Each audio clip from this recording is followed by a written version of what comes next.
अल्हम्दुलिल्लाह Maharashtra assembly election जो 20 तारीख को होने जा रहा है, ये इलेक्शन एक बहुत अहमियत का इलेक्शन है। मालेगांव शहर में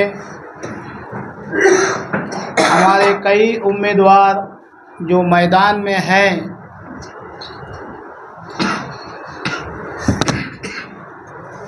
वो सभी लोगों ने मालेगांव आवामी पार्टी से अपनी हिमायत व तायद मांगी।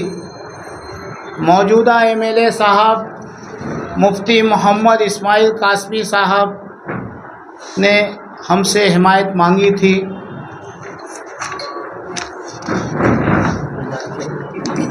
महाविकास अघाड़ी के कैंडिडेट एजाज बेग साहब ने हिमायत मांगी थी।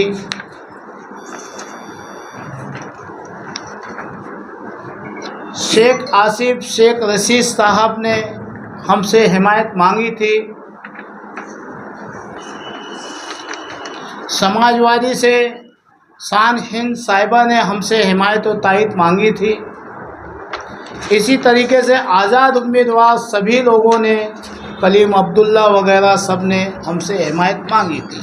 हम आवामी पार्टी की तरफ से उन तमाम हिमायत मांगने वालों का शुक्रिया अदा करते हैं कि उन्होंने मालेगांव आवामी पार्टी को इस काबिल समझा। जिस दिन से हिमायत का सिलसिला शुरू हुआ, हम मालेगांव शहर के अंदर ऐसे लोगों से मुलाकात कर रहे थे जो घराना वोट देता है सिर्फ वो इस नियत से, इस मकसद से कि शहर की विकास और शहर की तरक्की, शहर की आवाम को बुनियादी सहूलियात उसे मिलनी चाहिए। उस बेस पे वो चुपचाप अपनी वोट देते हैं और अपने घरों को चले जाते हैं। हम शहर भर की छोटी बड़ी तंजीमें, वो तंजीमें जो किसी सियासी लीडर की फेवर नहीं लेती, किसी की हिमायत और तायद जल्दी नहीं करती, हम उनसे मिल करके राय ले रहे थे कि हमें किसकी हिमायत करना चाहिए। तो हमारे सामने बार बार एक ही बात आ रही थी कि जिन लोगों को आजमा लिया गया है उन्हें ना आजमाया जाए। अब शहर में किसी नए को मौका दिया जाए ताकि शहर तरक्की की तरफ जाए।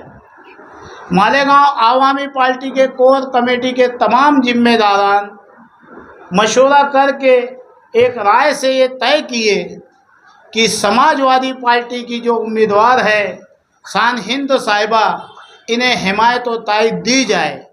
उसकी वजह ये थी कि समाजवादी के जो एमएलए अबू हाशिम आजमी साहब गोवंडी से है, महाराष्ट्र के अक़लियतों के ऊपर जहाँ भी जुल्म होता है, ज़्यादती होती है, ख़ास तौर से मालेगांव शहर के लिए अगर जो कोई मसाइल होता है तो अकेले दबंग दान आवाज़ उठाने वाले अबू हाशिम आजमी साहब होते हैं। उन्होंने हमको 2-2, 3-3 दफ़ा कॉल किया कि भाई आप हमारी उम्मीदवार को हिमायत कीजिए ताकि मुझे ताकत मिल सके और मैं मालेगांव शहर के मसाइल को हल करवा सकूं। और सच्चाई भी यही है कि जिस वक्त शहर के सैजिंग के मसाइल हो या दीगर मसाइल हो, शहर का कोई भी मसला हो, फ़िरका वाराना मसला हो, तो हमारे शहर के एमएलए साहब ने तो आवाज़ नहीं उठाई। आप मीडिया गवाह है कि उस जगह पे खड़े रह के अबू हाशिम आजमी साहब ने आवाज़ उठाई। उस बेस पे मालेगांव आवामी पार्टी कई शराइत के साथ आवाम ने जो हमें राय दी, सारी आवाम की बातें हमारे लग लिखी हुई है कि क्या करना चाहिए हमें। दूसरे, हम लोगों ने जो 12-14 शराइत रखे, हर लीडर को हमने ये शराइत दी थी कि इस पे जो काम करेगा हम उस पे हिमायत करेंगे। तो शान हिंद साहिबा ने हमारी तमाम शर्तों को माना है कि भाई अगर जो मैं चुन के आती हूँ तो शहर के लिए आपने जो डिमांड किया है, इन सारे डिमांड पे हम काम करेंगे। इसलिए मालेगांव आवामी पार्टी इन्हें आज हिमायत और तायद दे रही है।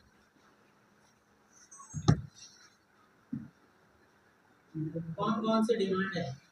कुछ बड़ी डिमांड जो है वो कुछ बड़ी बता दीजिए। आप पढ़ेंगे? शराइत पढ़िए। बिस्मिल्लाहिर्रहमानिर्रहीम। मालेगांव शहर जो 100% माइनॉरिटी का शहर है, इसे ज़िला बनाया जाए।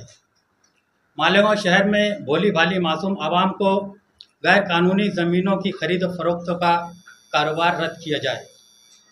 आने वाला एमएलए मालेगांव म्यूनसिपल कॉरपोरेशन को हिदायत करके शहर की 80% टैक्स अदा करने वाली आवाम को तमाम बुनियादी सहूलियात फराहम के, क्योंकि बस्ती में सड़क, गटर, लाइट, शजरकारी, टॉयलेट, ये तमाम चीज़ें महानगर पालिका की जिम्मेदारी है।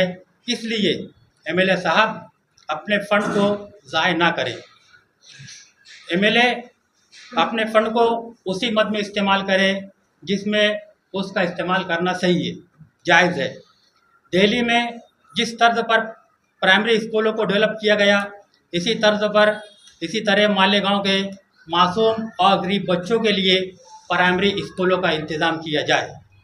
शहर में हो रहे तमाम तामीरी कामों को 15 दिन पहले से इस काम की एस्टीमेट कॉपी का बोर्ड लगाया जाए, ताकि शहरियान को पता चले कि उनके दिए हुए टैक्स से किस क्वालिटी का काम हो रहा है। आप जीत कर आते ही हेल्थ डिपार्टमेंट के अंदर फ़ौरन दुरुस्तगी की जाए, ताकि मरीज़ों के लिए हर किस्म की ज़रूरियात और सहूलियात फराहम किया जा सके। बिजली कंपनी की मनमानी और गुंडागर्दी पर फ़ौरन काबू पाया जाए। मालेगांव शहर में अजाब की तरह मुसल्लत हर साल 5% बढ़ रही घरपट्टी, नलपट्टी पर असम्बली में आवाज़ उठाकर उसे फ़ौरन ख़त्म किया जाए। मालेगांव शहर में हो रहे आगरा रोड पर फ्लाईओवर ब्रिज का काम और बस स्टैंड से दरेगांव तक रोड के काम की इंक्वायरी बिठाई जाए, ताकि बदगुमानी करने वालों को जेल की सलाखों के पीछे डाला जा सके।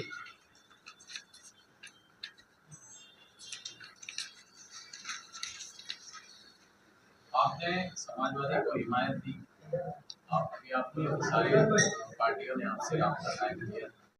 शहर के सामने सब कुछ है, किसने क्या किया क्या नहीं किया। 2007 से लेके आज तक हमारे मौजूदा एमएलए साहब कई टाइम महानगर पालिका में इनके महापौर बैठ चुके हैं और 2 टर्मों में एमएलए रह चुके हैं, लेकिन एक 10 मिनट की बारिश, 15 मिनट की बारिश में शहर की आवाम मौत मांगने लगती है, ये भी किसी से छुपा नहीं है। ये सारी वजहत है।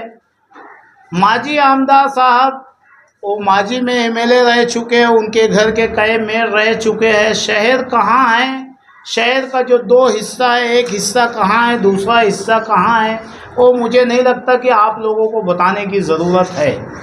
शान हिंद एक ऐसी उम्मीदवार है, एक ऐसी लेडी है जो हर वक्त बदउनवानी के खिलाफ, भ्रष्टाचारियों के खिलाफ आवाज़ उठाती है। और अबू हाशिम आज़मी साहब तो एक आइडियल है, सबके सामने है।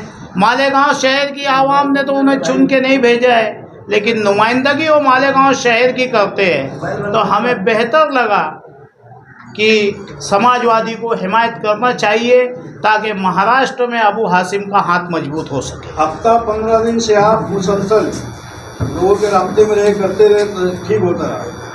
इतने असेंबली में आपकी उम्मीदवारी किए थे, कितनी वोट आपको मिली थी? आप ही बता दीजिए, क्या फायदा मिलेगा इनको? आप ही बता दीजिए। उम्मीदवार थे ना? नहीं, आप बता दीजिए ना मुझे कितनी वोट मिली थी। मैं भूल गया हूँ, जरा तो याद दिला दो मुझे। अंदाज से बोल दो। मैं शान हिंद को 1 वोट इंशाअल्लाह दिला सकता हूँ, और उस 1 वोट से वो कामयाब होगी, अल्लाह ने चाहा तो। जीत और हार अल्लाह के हाथ में है। देखिए, फैसला आपने लिया हिमायत इनको देने का, 1 महीने पहले ले लेते थे ये फैसला तो और उनको ताकत मिल जाती थी। इतना देर क्यों कर दी? इलेक्शन काफ़ी करीब है। इलेक्शन 5 दिन में होता है, उसकी आप फिक्र मत करिए। घोड़ा मैदान सामने है, अभी सब आप लोगों के सामने आ जाएगा।